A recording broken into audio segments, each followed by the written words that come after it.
We have lived in Germany for 730 days, everybody. Okay, 2 years, 700 plus days in Germany has been a blur. We've made a ton of great memories, had such a great time, but we still can't believe it's already went by that quickly. In today's video, we're gonna give you guys our honest opinion about Germany. We're gonna share with you guys the things that we absolutely love about living here, the things that we don't really like, and also answer some of the questions that you guys have sent us. So let's give a little recap. About 2 years ago in March of 2021, we moved here really kind of a crazy time because COVID was in the hot mess that it was. Willa had just turned 1 a few months earlier, and this was the first time that we had ever come to Germany. We'd been to Europe a few other times. We knew that we loved the culture, and Germany just sounded like this awesome opportunity, and we went for it, and we are so glad that we did. But with moving to a new country and a new continent, we had a lot of adjustments to go to. Time change was just the beginning of it. Friday morning, and this is the time we're going to bed. There were a lot of logistical things as well, shipping a car, our household goods, finding a place to live, me getting adjusted to the new job, and then of course German culture and how we were going to make the most of living here in Europe and Germany for the next few years. And honestly, I think we did a really good job of making the most out of it. Before Willa was born, Tanner and I did a lot of international travels. I actually tease Tanner sometimes about it because I wanted to record and document our videos. You maybe weren't quite on board at that time. So it's a bit of a bummer that we don't have those memories documented, but what we did have from that is a love of travel, and that's one of the main reasons we chose to live abroad and wanted to make travel a part of our lives. Today is the first day of a 3-day weekend that I'm spending with a group of Germans. Get out of your comfort zone. And in our first year here in Germany, I've got to say, we definitely made that happen. We traveled to 8 new countries and had incredible experiences. Some of the ones that stick out to me are experiencing van life in Iceland for the first time ever. That was an amazing trip. Oh my gosh!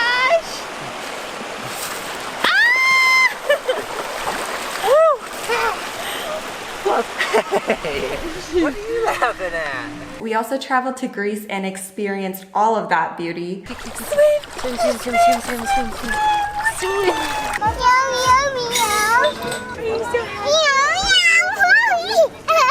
Tanner also started to get into trail running, where he ran his first trail race in Slovenia, which was super fun. And we also went to Croatia, where we just had a whirlwind of an adventure there, where we got our bags stolen. Tanner went on a mad hunt chase and found it. Somehow our stuff was revived and everything was there, which was such a blessing. But also on that Croatia trip, we experienced one of the most breathtaking national parks that we've ever been to. It was just such a good year. And that doesn't even include any of the stuff here in Germany. But of course, we can't leave out the German memories that we made during that first year.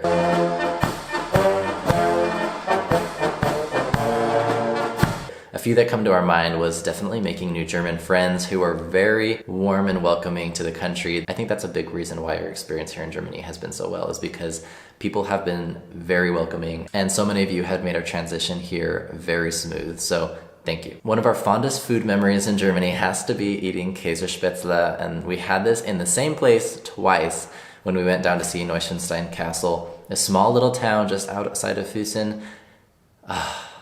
I don't know if we've had a better German dish. Of course, we fell in love with Döner. We absolutely love that. We will get it almost at any excuse and opportunity if we're out and far away from home and we just want something quick to eat. Willa definitely approves of that one as well. Visiting Rothenburg ob der Taube, the cobblestone streets, the cute colored buildings, and just like an overall really memorable place for us to visit. How incredible that this town in the mid-1200s was started. A few others was visiting the Harz Mountains and the German Alps. We could honestly name probably a dozen or two more places that we really enjoyed visiting during the first year, but that's a good start. Being in the Black Forest, we had plenty of people recommend that we need to try some Black Forest cake. And as we're talking right now, a fox literally we can see walking. Cool. Anyways, our second year here in Germany definitely didn't slow down. We kind of had plans to have it slow down, but it didn't end up that way. No regrets. This time though, we had a lot of family join us, and that just made it really fun. We went to Poland for the first time. All of our family experienced the Autobahn, which was definitely an adventure every time. We absolutely fell in love with northern Germany.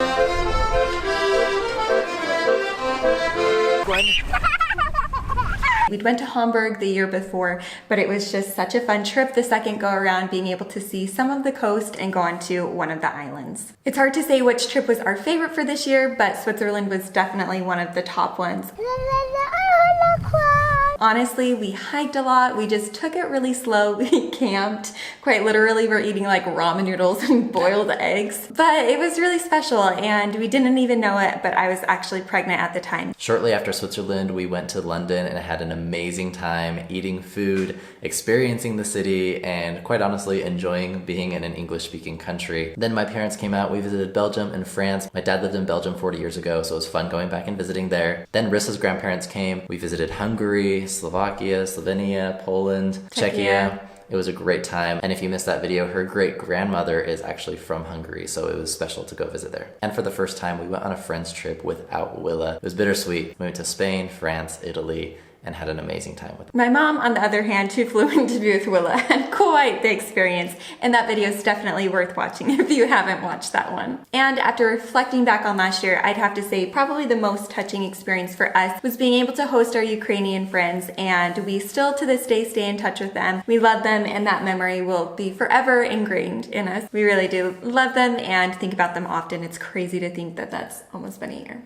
Okay, well, that was a little bit longer of a recap than we intended for, but honestly, it is so fun for us to look back. It just makes me really proud of what we've seen, what we've made happen, and huge thanks to you guys for being a support for us, and some of you guys we've shared some really special memories with, and it means a lot. Let's talk about Germany now. The things that we love, we could probably list more than what we have here, but these are a few of the things that we've absolutely loved. In no particular order, we've loved the people, we've loved the scenery, we've loved the bakeries, and we've loved roads and driving. We absolutely love our German house. We love the Mute Pass, which if you watch our prenatal experience, you'll learn about that. We love German Kita, and we also really love local transportation. We don't use it a lot because we live in rural Germany, but we still love it.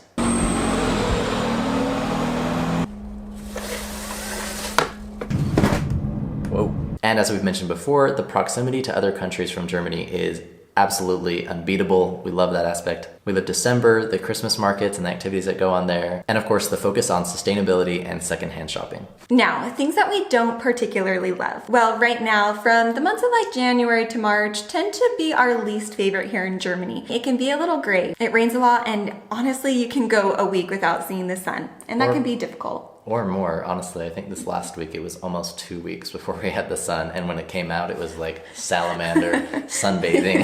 That is true. We tend to stay close to home. Honestly, we're not taking off a lot of vacation time during it, and when we do go out and explore, oftentimes it's to a city just because our main preference is going out in nature and being surrounded by that. So when it's good weather, we find ourselves close to a mountain or some nature place. The next thing that we aren't huge fans of is just the amount of meat and potatoes that seem to be available any restaurant or guest house that you go to. That just seems like that is the overarching option there. And of course, don't get me wrong, we both love meat, we both love potatoes, but we also love variety, which is something that we don't get in this area where we live. If you go to bigger cities, of course, you're going to have more ethnic foods, more variety, but that's just the reality of where we live. Next up, for our experience, because I'm pregnant, we've realized that it is quite difficult to find a midwife. There's a shortage of them, which I think is kind of unfortunate because the role that they're playing, at least in our experience, has been huge and we have absolutely loved it. What is even more difficult is finding a midwife who would assist in a birth. So if a woman wanted to give birth at a birthing center or at home, that's going to be even more difficult to find a midwife rather than, say, just a postnatal midwife. Going to visit doctors in their offices has been a little bit different than what we expected. We're in the States, we're used to a very bright, a very easily noticeable office that you go to and it screams their name over it. It's pretty easy to find. Here, it almost seems like you go into an unlit hallway with a tiny sign on the door, and then you go in through another door, and then you finally get to their office, and then it looks pretty much about the same. This has been for the optometrist, the ear, nose, and throat doctor, Willa's doctor, the prenatal visits, etc. It's something that we're getting more and more used to, but at first it definitely was a little bit of a shock. And then something that a lot of Americans would complain about is not having air conditioner here in the summer. Honestly, the first summer, it was not an issue. It was a fairly cool summer. The second year was much hotter. I think being pregnant was just more sensitive, and I was like, this is so hot. Even though it really wasn't that bad, it was just more hot than we were used to, and I would have appreciated an air conditioner for like 1 month. That was all. But let's be honest, it's not really a need. That's just being extra picky. Also being extra picky is the fact that there are no ice makers in the fridges, something that I miss and am reminded of how much I miss when we go back to Utah with family. I prefer my water ice cold. Whereas I could care less if there's ice as long as it's not warm. So for me, an ice maker and air conditioning haven't been as big of a deal. But again, everyone to their own preference, right? Tanner's basically European at this point.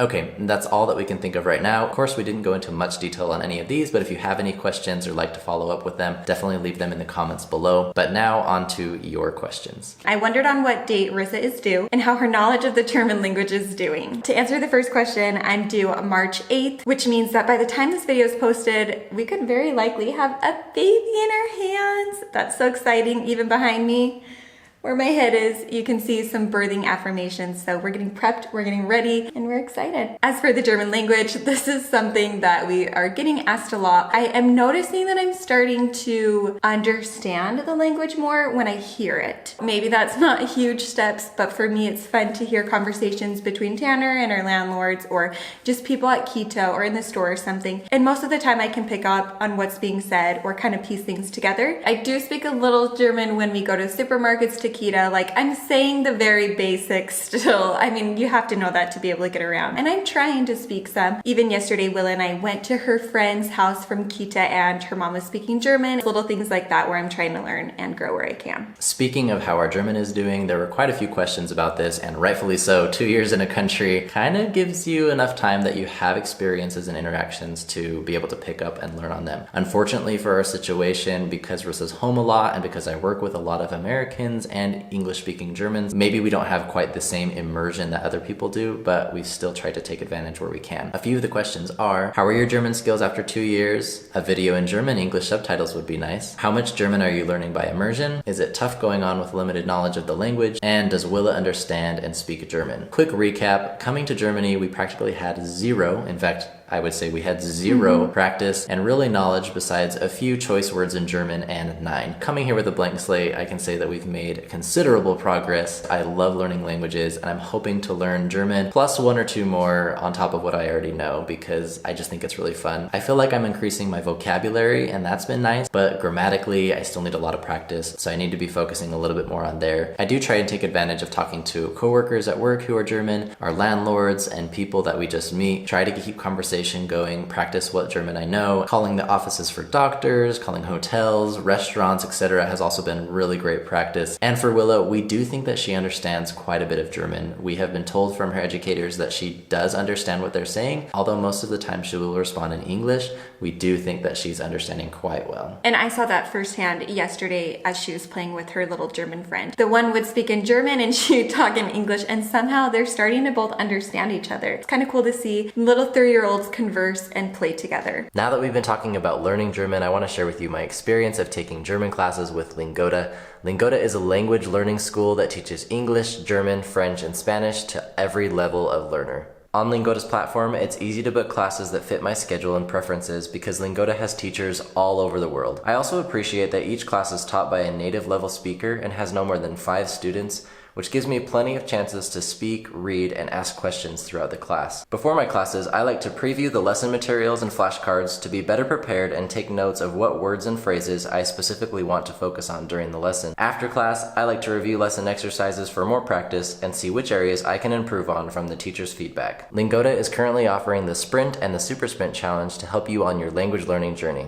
In the Sprint Challenge, if you attend 15 classes every month for 2 months, you receive 50% cash back. With the Super Sprint, if you attend 30 classes per month for 2 months, then you receive 100% of your cash back. If you're like me and you want to sharpen up your language skills, then the Lingoda Learning Challenge is definitely a great place to get started. Click the link below for more information and use our discount code OurStoryToTell to receive €20 or $25 off your registration deposit. Okay, so non-German questions now. Where are your viewers mostly from? What was the target group you were initially aiming for? I would say that about 50% of our viewers are German, which means that the rest come from other places, a large amount of those being American or other Europeans. However, it's really fun to look at our statistics and see someone watching from India or Indonesia or wherever around the world, and we love that. We want to have that diversity on our channel, and it's fun to see that happen. When we started our YouTube channel, the intent was to make videos to have as kind of like video memories for our family, and whatever else happened. We honestly didn't go into this idea with it growing as large as it did,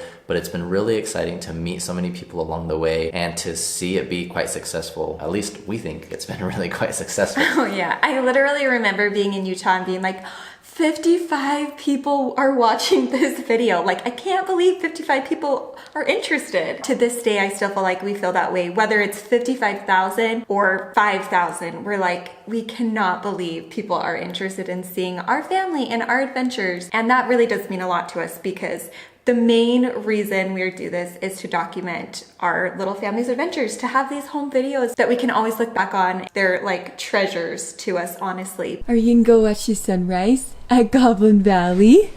Good old time. Happy little puppies. Teaser. The next question is, how are people reacting to you when they see you in real life or in person? Honestly, we've had quite a range. Some people are like, oh, hey, yeah, I've seen you. You have a YouTube channel. Nice to meet you. And we get to just have a small talk in the checkout line or somewhere else like that. But I would say there's been a few times where people get a little awkwardly excited because we see ourselves as very ordinary people. And sometimes it's hard to remember that there have been millions of views on all of our videos combined. So we don't think it's that big of a deal, I guess. And then when someone's like, oh my gosh, I know you guys, whatever. And it kind of like takes us back You're like, a little bit. We don't feel that cool. Yeah. We are very normal people. Yeah. So it is kind of a weird thing, but we love it. And we're happy that people do reach out rather than like, oh, that's so-and-so from that channel. Like, oh, I'm going to secretly, awkwardly take a picture of them. At least we don't think that it's happened. I'm sure that someone has, but at least we don't know about it. So just don't say hi if we ever go to the naked sauna. Yes. We don't want that. The next question is, does Willa understand what we're doing with the YouTube channel, and how do we explain that to her? We like to sit down and watch the videos together or to talk with family about the videos. So I think she understands that it's being shared with at least family and that we're doing these to have them for memories. How much more than that, we don't know right now, but we're definitely letting her know. We don't force her if she doesn't want to be on the video. A lot of times she's asking to say something, and it's fun watching her interest grow and wanting to share her opinions about things. How much is on it? What's underneath it? What? Chicken!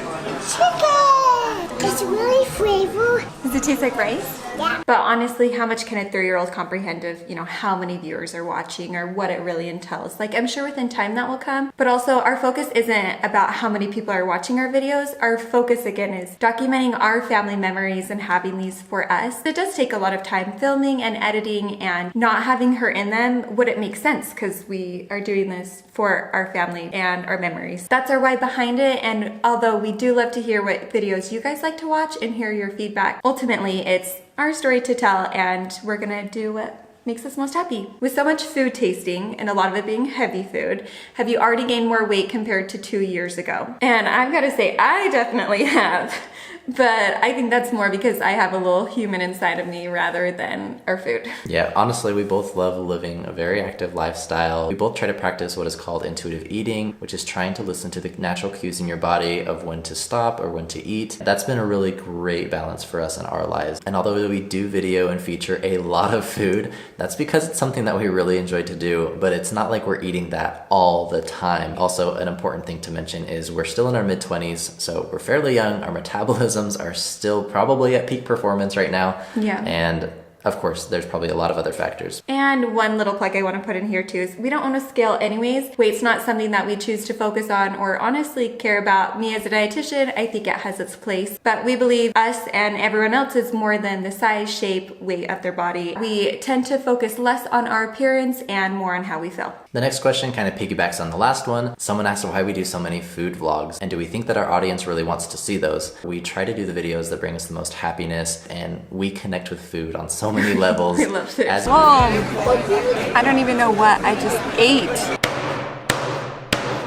So although I think a lot of our videos have done quite well for food vlogging, not all of them do. So There you go. Is there anything that you have not crossed off your bucket list yet that you would want to accomplish this year? Will you still travel so much with the new baby? Yes and yes.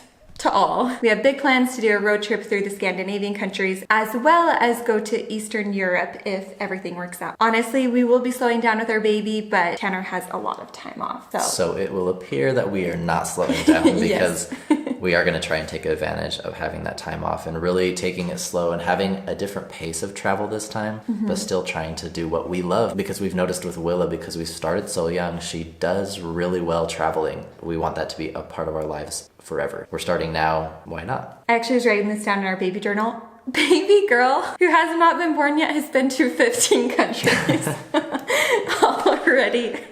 So that's pretty impressive. And we're just excited to travel with her. We think it will just add to the fun, although night sleep will probably not be as fun on travels. Someone asked, maybe I missed it, but did you do any family tree research in Europe? And the answer is yes. Kind of. Both of our grandparents have done a lot of work gathering of this information, finding where their parents, grandparents, etc. have been from Europe. And the records are quite detailed and documented for us that we haven't had to do a lot of that research. So we've looked on the maps where a lot of them are, but we haven't physically visited any of them yet. But we are hoping to cross off a few of those places this summer. With your family expansion, don't you want to adopt a dog or a cat? Honestly, nope. That sounds bad because we love animals. Willa would absolutely love if we got a horse. Or a dog or a cat. Yeah, all of them. But we just travel so much, I feel like we have a hard time keeping our garden alive in the summer, so a dog is just too big. Especially over here, it gets a little more complicated because we are on a term position and not permanently here in Germany. That makes it a little bit more difficult for transporting and moving internationally with a pet. Do you guys have a church where you're going? Yes, we go to a Christian church right near the army base. How long do you plan to stay and where would you like to move to next? The golden question that we really don't have a straightforward answer to because there are so many variables playing here. If you're just joining us, my job is a term position, which means that I can't stay forever here in Germany. So when we first moved over here, the idea was that we would live here for 3 to 5 years. And as far as we know, that is where we are right now, somewhere in that range, give or take a little bit. After that time, ideally, we would love to go international, but that really depends on job availability and really what we're feeling in that moment of life. Either way, we know it will be difficult to say Auf Wiedersehen to Germany, and yeah, it's even hard thinking about that because there are so many things that we love about living here. Here are the last and final questions. These are more specific to Germany. What was the biggest realization / change of perspective for you after the honeymoon phase and settling into Germany? Honestly, this one is a little fuzzy because we still feel like we are kind of in a honeymoon phase because there are still so many aspects of Germany that are new and exciting and that we love about here. What? The biggest thing that's not even related to what Germany has to offer is the fact that we live so far away from family and friends that we've grown up with. That's been the biggest realization, is that being so far away from them has been difficult. And we'd love to share this with them. Some of you guys also want to know more about Willa's Kita experience. Willa loves being social with her little friends. She gets really excited when she gets to go. When we came back from Utah recently, she was over the moon excited to go back. And most times when she comes home from Kita, she tells us about what she's done. She shows us her crafts. And sometimes she'll do like storytelling about what she did at Kita with her friends, or playing with her stuffed animals. She'll play and use the names of some of her friends. It's really adorable and cute. Her educator said that the first time that they went to gym time, separate from like normally going outside to the playground and stuff, that she ran the entire time because she was so excited for gym day. Yeah, her teacher's like, she's athletic. And we're like, yeah, we kind of know. Willa is someone who loves to dance. She loves music. Loves she loves racing. Anything that's like hands-on movement, Willa tends to love. So Kita is a perfect place for her, and we have absolutely come to love the Kita system. Besides Willa's friendships and connections in the Kita, did you already make friends with other reserve Germans in your small village? Here in our village, we're friends with our neighbors, and like our landlords are here. There's not a ton of people around us, but you know, we say hi and we know them. Kind of casual to some, and then there's more of a relationship, especially with our landlords and their family. We have dinner with them, we've gone over for tea, they came here, etc., etc. I will say that when we go to a few of the different playgrounds around here, we do know a few of the kids and their parents by name. So yes, to a certain extent, we get to know them. What has been the toughest thing to adjust to? How much of the German lifestyle will you want to keep when you come back to the States? For sure, the German language has been the most difficult thing to adjust to. Some of the things that we would love to take back, we made a little list here. Recycling, secondhand shopping, getting outside, just like driving, trying to be a better driver, trying to find/make German style pretzels. You added that in. Yes, I know. We are gonna miss German pretzels whenever we leave, whether it's the Käsebrezel or just like the normal bretzel. Oh, we had a to die for pretzel in Nuremberg with Nutella. It was like, I've craved it a lot since. If you could bring one thing, habit, or way of life from Germany to the US, what would it be? And then the other way around. So for the list of things that we would take back to the States with us, we do want to say there are definitely lots of Americans who do all of these things. We're just speaking from our experience and what we're used to seeing in the States and what we are used to seeing here in Germany. So take it for a grain of salt. From Germany to the US, doing a little bit of work outside of yourself to make life better for others. I feel like Germans tend to have a perspective where they have other people in mind. That's really refreshing to see. I feel like in America, again, at least based on our experience, although there's so much service going on and people really also think about others, it seems like if it becomes too much of an inconvenience, it's kind of where the line stops. Yeah, I would say so. And honestly, I feel like it's not really about the big things, like big service projects. I feel like there's so many examples we could give when we think back to Americans and being just very service oriented. But in my perspective, it's more of like the little things. Picking up after yourself. Putting your garbage in the trash can, recycling. Taking care of your yard, helping others with theirs. Yeah, just like the little things that I think Germans tend to just be a little more responsible for. A few of the things in that category is like really taking the effort to like clean things out, recycle them, reuse. When thinking about German homes and about German products, like buying and building to last rather than quick, easy, convenient, and cheap. Roads, homes, vehicles, and probably a list of other things. But also having a healthy work-life balance. People in the States experience a lot of burnout, I think, because they aren't given a lot of time off and it's this go, go, go mentality, where Germans are really looking at the sustainability of work-life balance, which I think is really relatable.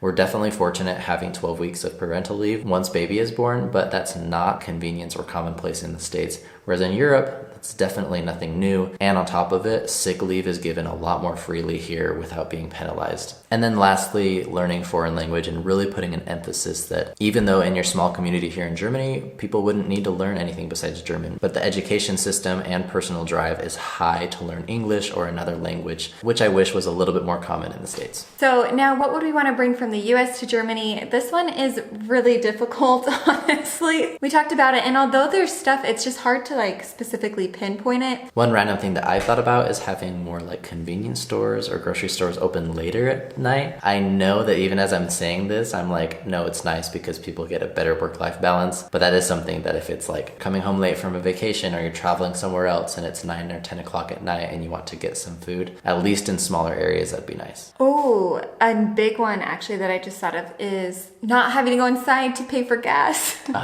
When you have 2 kids, this is my biggest question is how are German single parents doing this? Say they have a little newborn baby and then a toddler like we are about to have. You're having to take them both out to just go in and pay for your gas. In my opinion, that's a really big inconvenience, especially if both of the kids are sleeping. Like that's really hard, but you gotta get gas to get home. We do really like being American and growing up with that, but maybe it's showing how Germanized we've become because we can't really come up with a whole bunch of things. And I think this one would require a little bit more contemplation because as Risa says, we really have loved a lot of the aspects of Germany here. There are definitely pros and cons. I just think it does take a little bit more time for us to like maybe pinpoint certain aspects that would be better. To sum it up, we have loved our experience here in Germany and we're hoping to make the most of whatever time remains here. And we're so grateful that we have these videos so that when Willa and baby number 2 grow up, they can look and see what our lives were like during this time. It's just really special to us because time is something